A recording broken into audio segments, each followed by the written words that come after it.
Today we're walking to the Strangles, which is a quite secluded beach, North Cornwall, just south of Crackington Haven.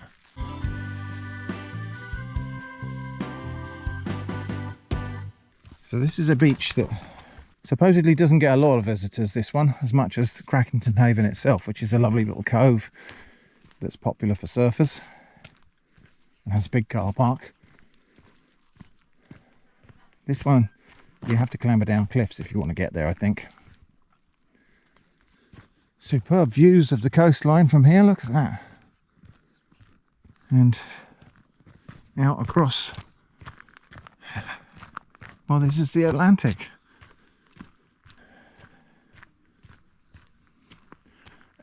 The reason I'm saying that with a slightly surprised voice is usually when I'm pointing at the sea, it's the English Channel.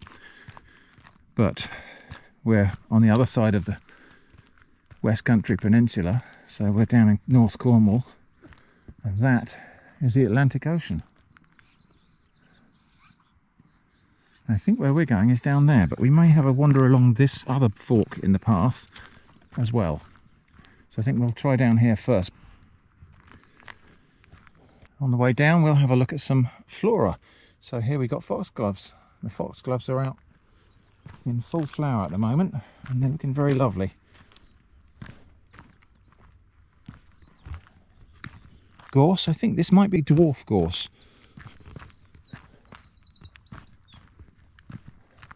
Hard to say because it's growing in a coastal area, so it might just be clipped back by the elements. This is blackthorn or sloes.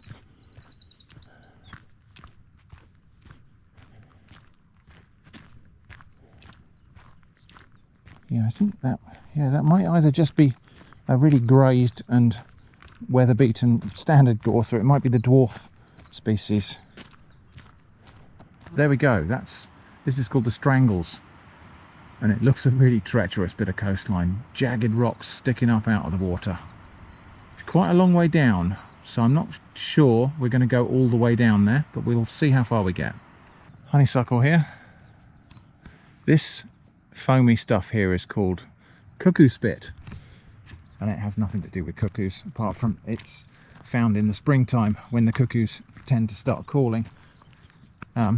It's all over the plants here, and this is a little protective foamy wet habitat produced by a leafhopper bug, or the nymph of a leafhopper bug, which needs to be moist so it can develop, and so it creates itself a little foamy pond that sticks to the plant while it feeds on the sap of the plant and develops in there. So that's cuckoo spit. That is a scabious. I'm not sure which one, but I will see if I can identify it and put it on the screen. Quite a rugged path down here, and Eva cannot wait to get down to the water so she can have a little dig in the sand or something. I can see a natural rock arch down there. That's interesting. Quite a rugged path and really loose underfoot. It's all slate and shale, and there's quite a lot of loose surface. I wouldn't want to be coming down here in the wet. It's not too bad at the moment in the dry. Greater stitchwort. And that down there is bird's foot trefoil. We'll have a closer look at that probably when we see some more of it a bit later.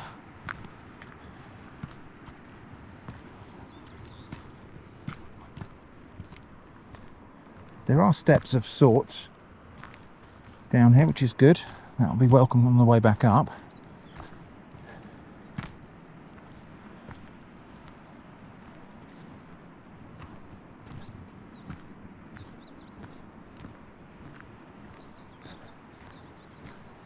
I see people down there picking bilberries, maybe? Is it a bit early for bilberries?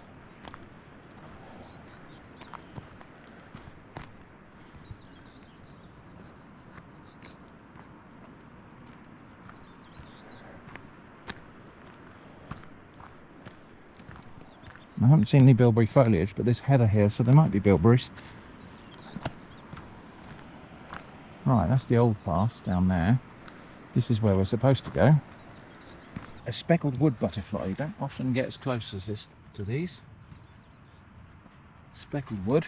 I keep seeing these little yellow butterflies as well, which I don't know what they are. There's one over there.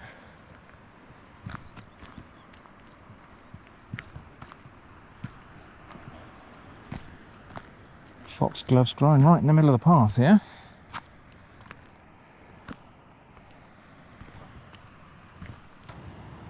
The tide's on its way in at the moment. We may come back here a different day when the tide's on its way out. Maybe have some fun rock pooling down there. See if we can do a little bit of coastal foraging maybe.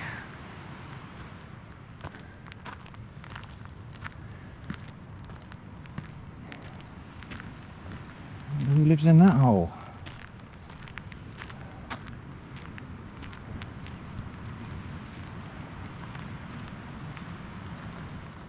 There are apparently wild goats, or probably the wild feral goats, I suppose. Not native as such, but wild living goats. Probably the descendants of somebody's herd of goats. I haven't seen the goats, but I have seen evidence of them.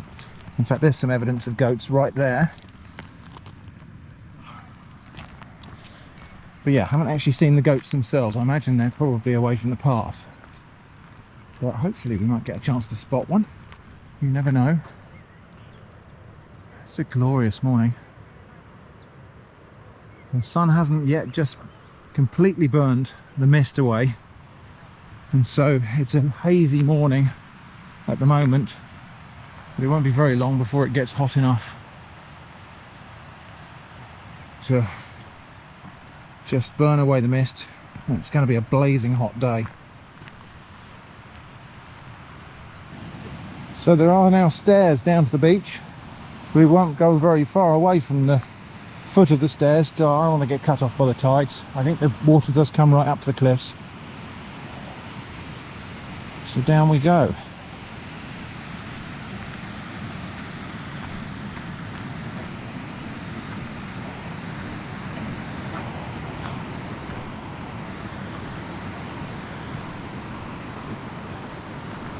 And the trouble with all this down is that's all up later on. But there's a beach. There's some digging to be done there either, I reckon.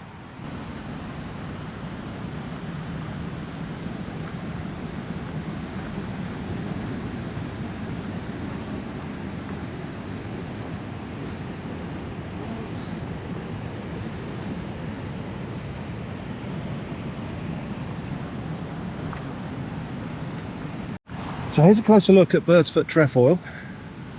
One of very few orange flowers in this country. I mean, it's not always orange, it's usually yellow, but sometimes it has orange or red splotches on it. And it's called bird's foot trefoil because we see the way the flowers are arranged here. When those flowers turn into seed pods, they turn into these long black seed pods that are arranged in a radial pattern that resembles a bird's foot. So that's bird's foot trefoil. There's a wild rose there, dog rose I think. Ox-eye daisies.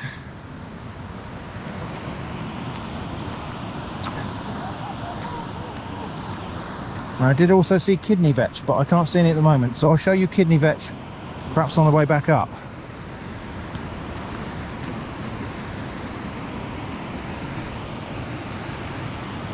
I've got some catching up to do with Jenny because I've been wittering about plants. I think these are ox-eye daisies. No, yeah, that is an ox-eye daisy. I thought maybe it was a chamomile, but it's ox-eye daisies. Looking a bit stunted because of where they're growing. That's that scabious again. That was sheep's bit scabious.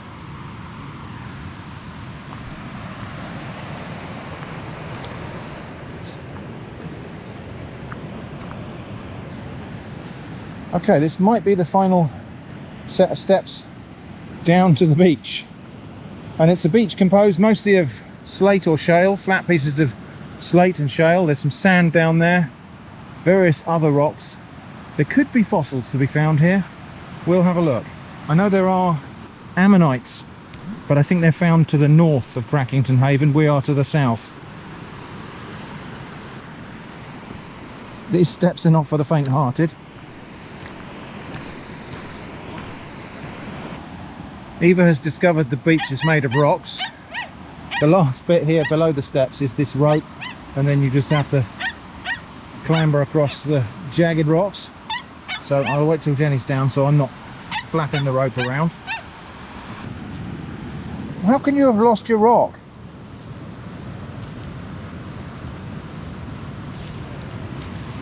So here we are. This is the Strangles. No chance of getting along to that natural rock arch along there today. The tide, as I say, is already on its way in. We're going to keep an eye on that and make sure that we don't get cut off from the bottom of the steps, because whilst I'm sure we could clamber up on the cliffs and take refuge, you then have to wait hours and hours for the tide to go down again.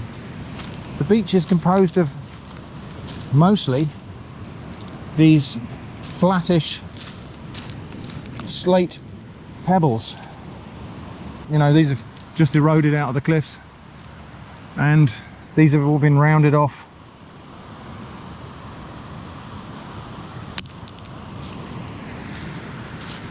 Quite interesting really to visit a different kind of beach to what I'm used to. So here we've got more of this white material, which I don't know what this is, maybe a calcite. So some of the slate has got, I think, calcite intrusions. You can see them as veins here. I think that might be a fossil.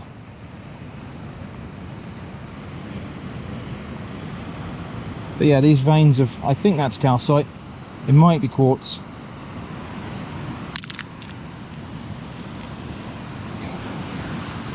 What a tremendous location, and not a very widely visited beach. We've got 5 other people on the beach here with us, 2 of whom got here before me.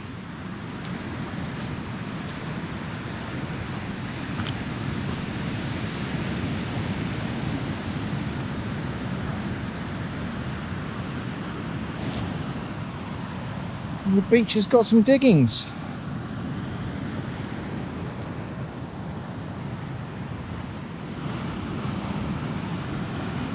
Let's just stop for a moment and appreciate the spectacle of the Atlantic waves breaking on this shore.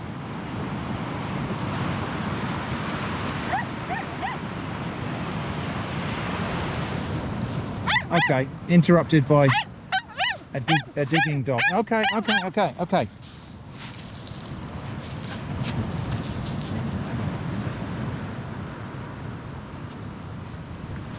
Right, where was I? Something about tranquility.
So is that... No, I was going to say that looked a little bit like a echinoid, but I think it's just an accidentally heart-shaped rock.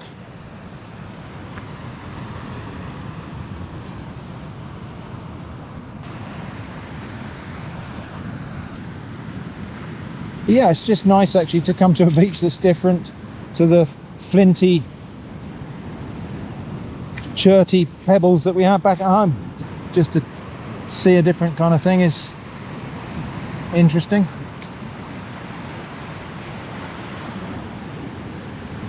So we've got some really big boulders over here.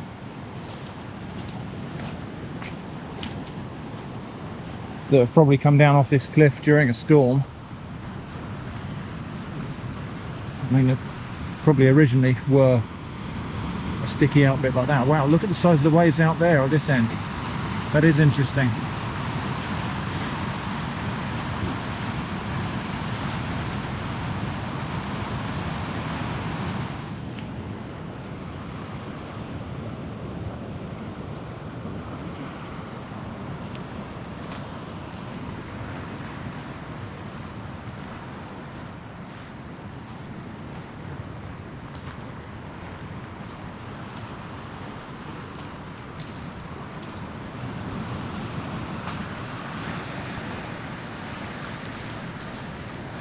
Not very much sign of wildlife on the rocks here, and that probably is just because the sea batters this so very harshly.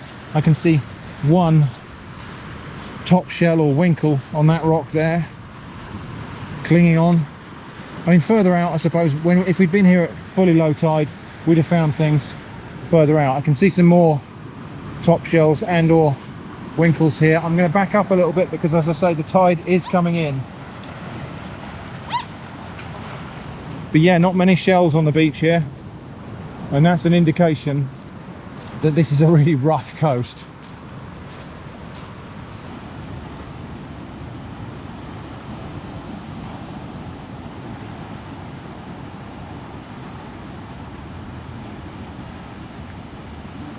So a drink and a biscuit for the dog, coffee and cake for us.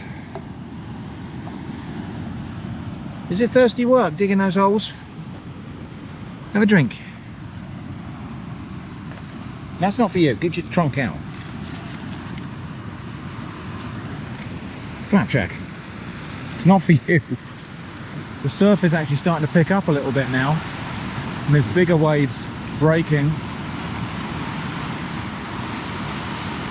as the tide comes in.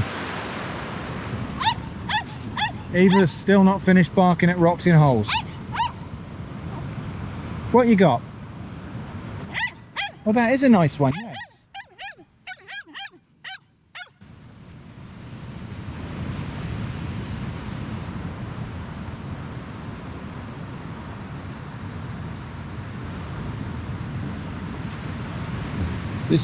This, I believe, is all because she doesn't want to get sand in her mouth when she picks it up, so she thinks she can dig the sand away from underneath the rock.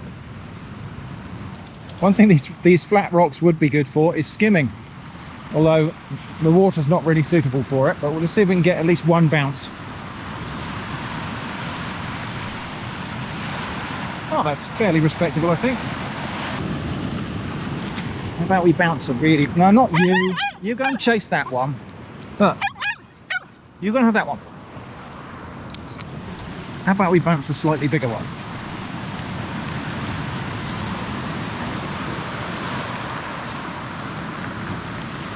Or a really big one.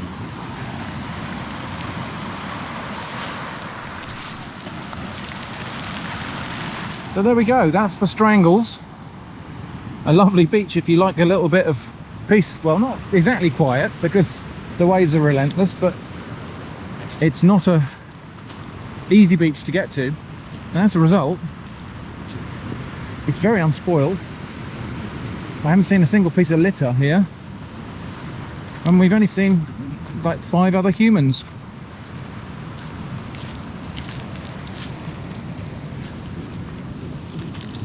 Now that's interesting.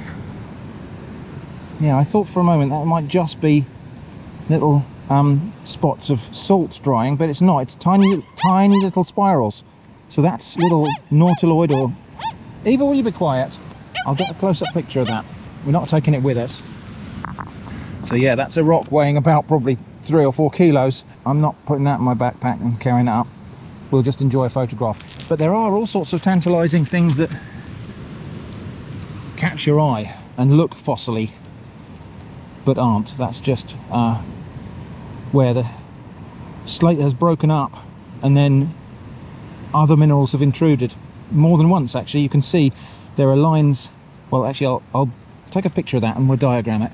There are lines that are broken, and then those lines have been broken by another intrusion. So successive breakup and intrusion events in this one piece of rock, which of course was once part of a much bigger piece of rock. So here's another tricky rock that caught my eye, and you look at that and think, oh, that's got to be a fossil. Look at the circles, but we're looking at layers sideways on. Okay, well, up we jolly well go. Quite a climb to the top, and then we're going to have a little rest at the top and then walk down into Crackington Haven, which is around this headland. But first we've got to get up here.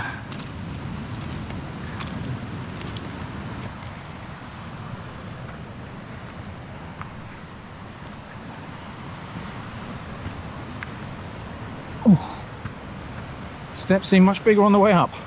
I think over there on the cliff, on the hillside, is one of the elusive wild goats of the area.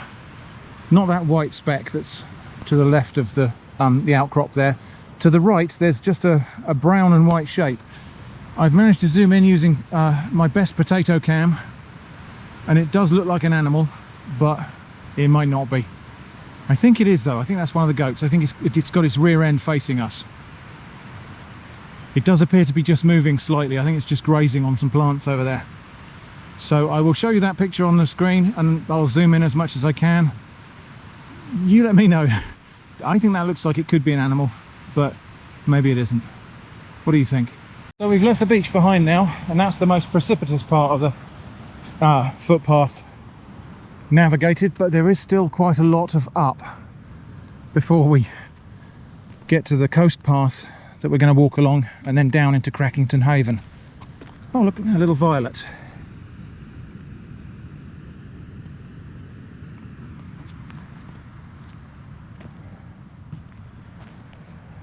So yeah, there's definitely goats here,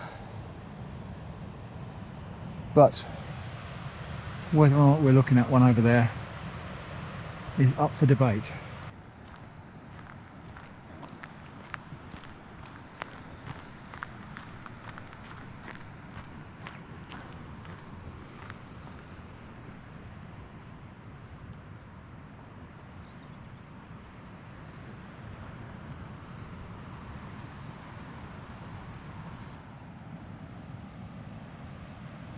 So if you do come here, well, you'll notice on the way down there's a lot of steps,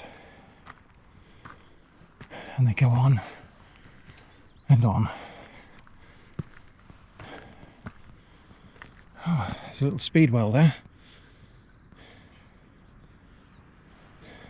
I think this is the end of the up, at least for now.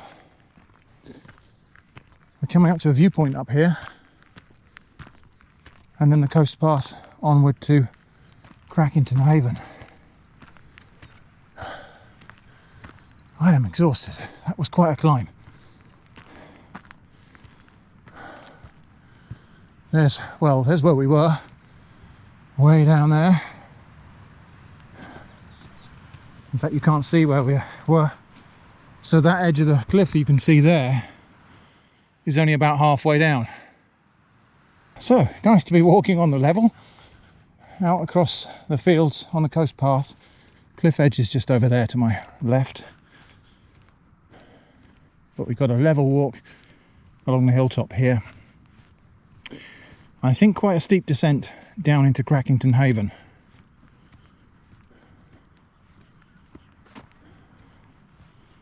Sign on the gate said keep your distance from livestock, and there is some livestock over there, some big beefs.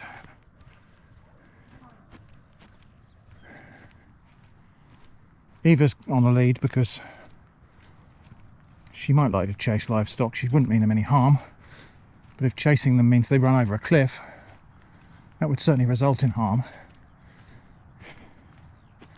And there we go, a better view of the beach where we were down there at the Strangles. I assume the Strangles are these rocks here. I don't know why it's called the Strangles. I will look it up, and if there's any information about that, I'll put it on the screen here. But you can imagine, yeah, trying to land a ship or a boat on this shore, there aren't very many places that would be suitable to do that, and certainly not this beach. Crackington Haven, and further down, Boscastle, just sort of around there somewhere, is a natural harbour.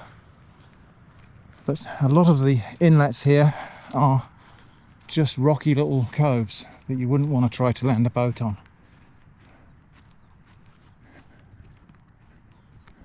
Who's in that hole? Is it bunnies? Do you smell like bunnies? Hear and see a skylark.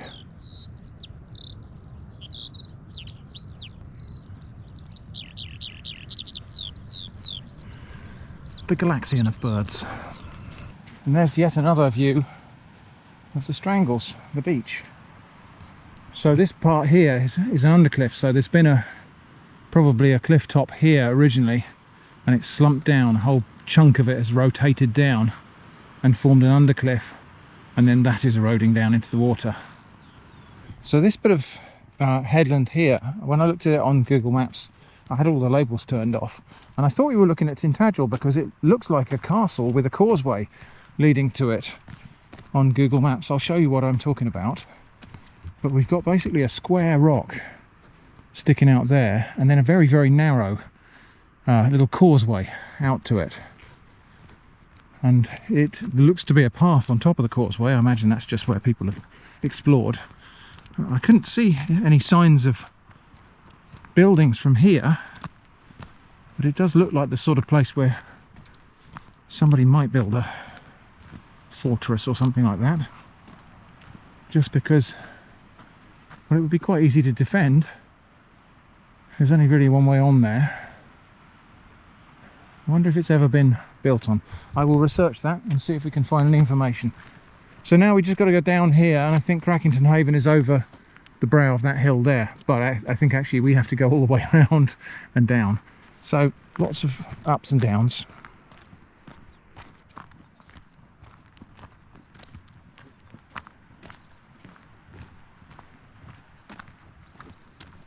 I think when we get to the top of that little bit there, we'll stop and just have a slurp of water, let Eva have a little drink, and figure out what our next steps are.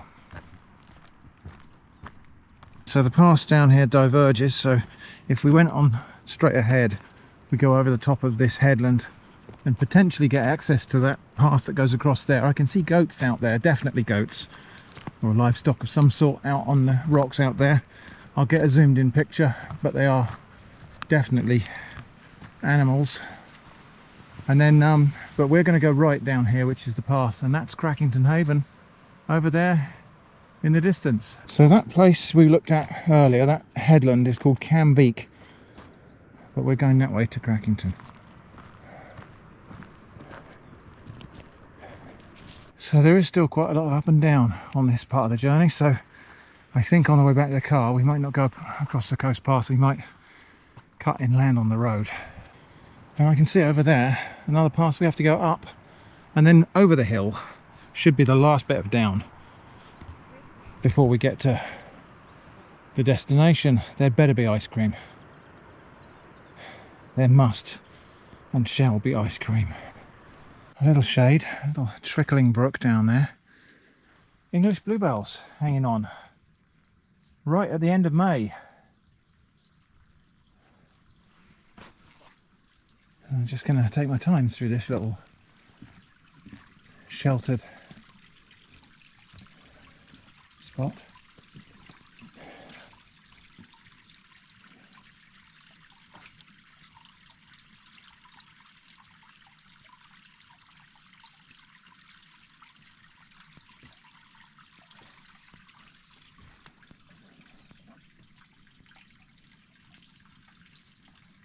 Lovely. Before we have to go back out into the blazing sunshine again.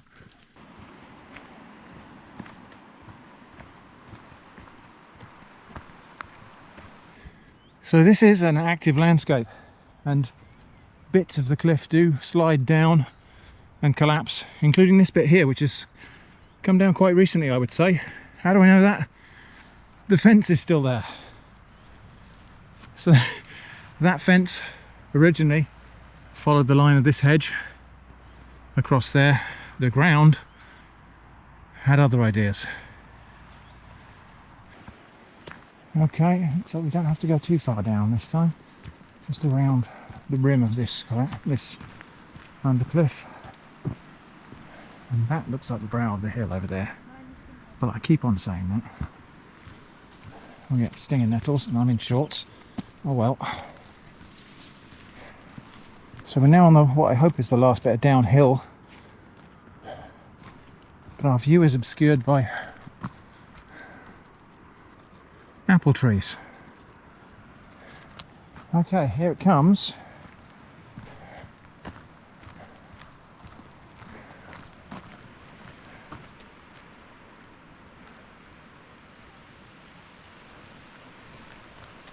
This is Crackington Haven. So you can see why, in comparison to perhaps some of the other beaches and inlets and things we've looked at today, this natural beach here would have earned its name of haven. Just imagine, you know, out there on the rough seas, looking along the coast, and then you see you're back at the haven. You can land your boat on the nicely just slightly sloping shore there. I imagine that would have been a welcome sight to many a fisherman and sailor. But I was going to have a look at this. This is kidney vetch. So this is in the pea family, like the bird's foot trefoil that we saw before, but the flowers grow out of this kind of lumpy, two-lobed structure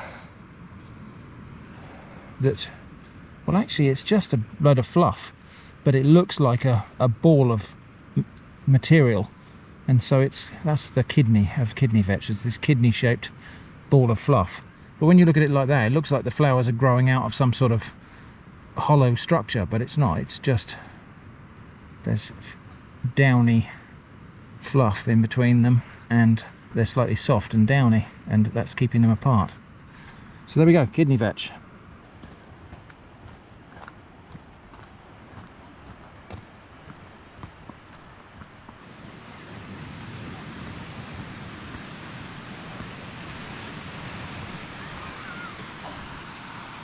There we go. Very popular spot for holiday makers. I think it's quite a popular spot for surfers as well. There isn't a lot of surf today, but you can see there are waves that people can attempt to ride there. And this plant here, this is Babington's leek. I've seen a few of these, nowhere near the proliferation that we get down at Chesil Beach. But that is a wild onion. It looks as though we are going to be in luck for ice cream. Dogs not allowed on this beach at this time of year, but that's fine. Eva had a chance to go on the beach earlier. Information sign there about Cornwall's crumbling cliffs. I'll take a picture of that and you can have a look at that at your leisure if you wish. And the removal of stones from this beach is prohibited. I mean, all of the information signs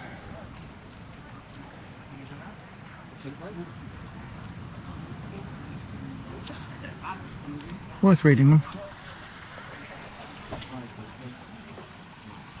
And yeah, apparently the river may be contaminated with bacteria, so don't play in there. So that was a lovely walk on the coast path, but I think we're going to go back on the road, which is slightly more direct, and a lot of it is in shade like this. Well, look, more Babington's leek.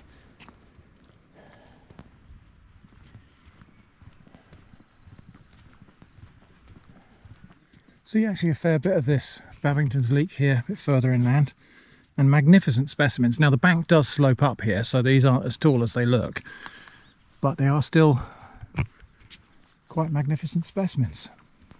Halfway up the hill here as well, three-cornered leek, my nemesis. But actually, behaving itself a bit better than it did in my garden back at the old house. It's not, you know, it's not taking over here.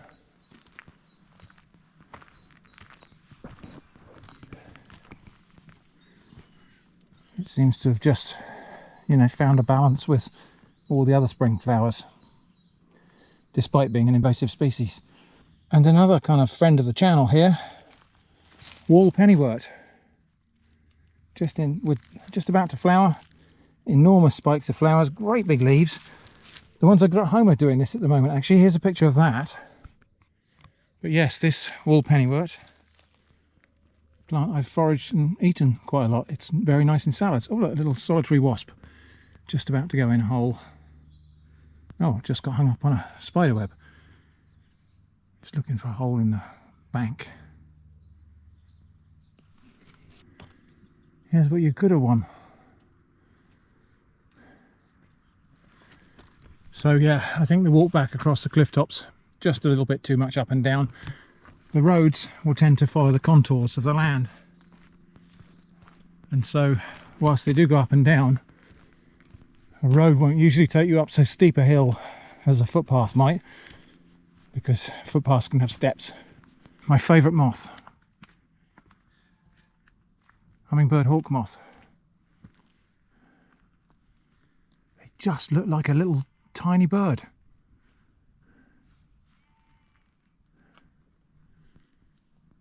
Now you might think it's weird and absurd to have a favourite moth, but come on, look at this guy.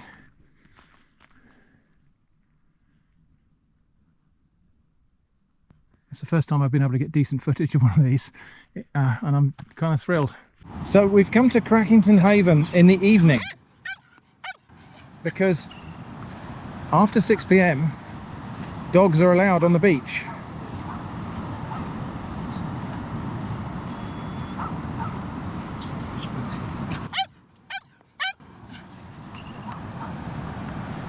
And there is nothing quite like running on sand for Eva.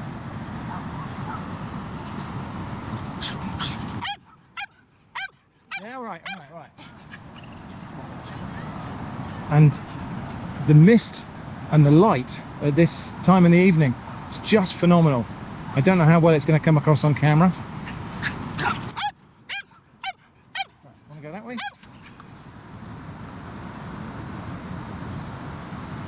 But it's just beautiful, and the roar of the sea is something phenomenal.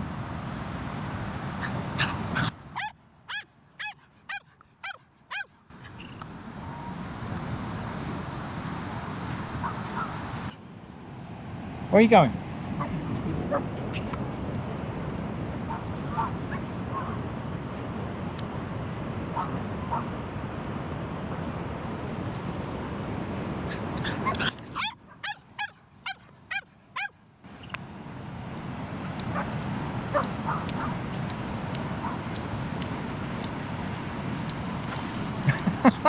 That was a bit brave for you.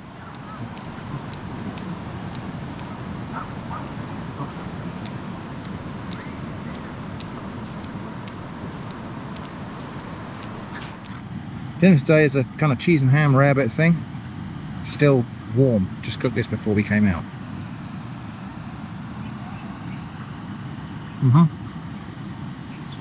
You alright?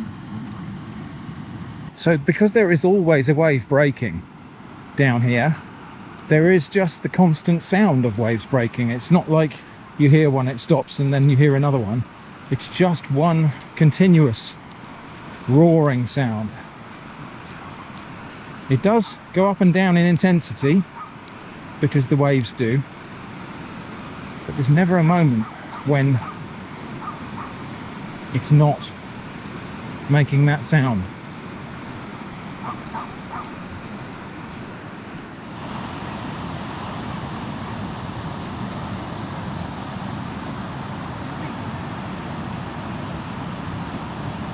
It's quite peculiar actually, hit the view here, because the sea is just piled up in the middle of the bay.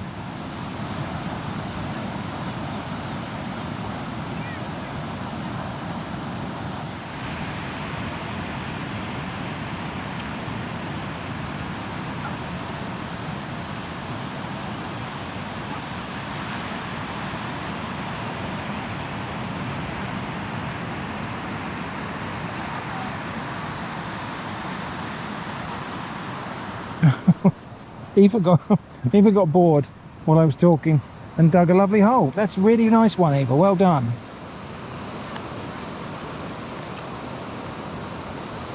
What's it got in there? Water? Okay. And the mist rolling off the sea just gives the whole place such a magical atmosphere.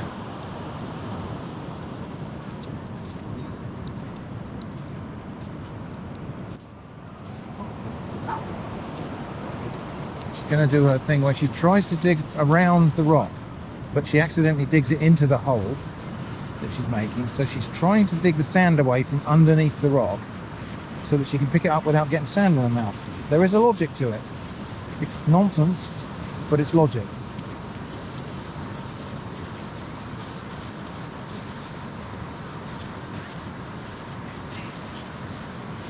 Is it working?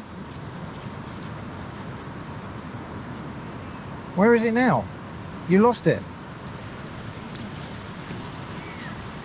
Should we get another one? How about this one?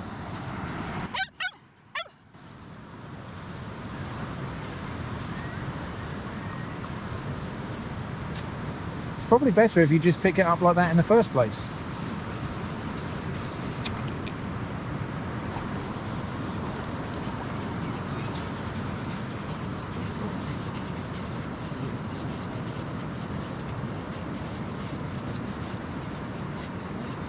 You're going to sleep well tonight, aren't you?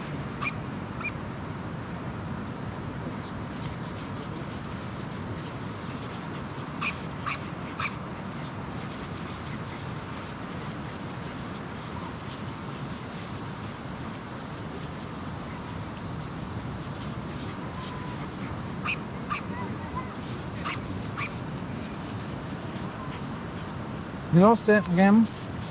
That'll tend to happen.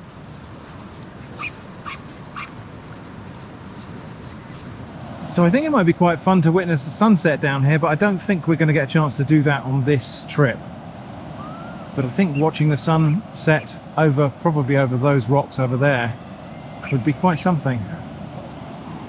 As it is, we only parked here for 2 hours, and you have to pay the park even in the evening.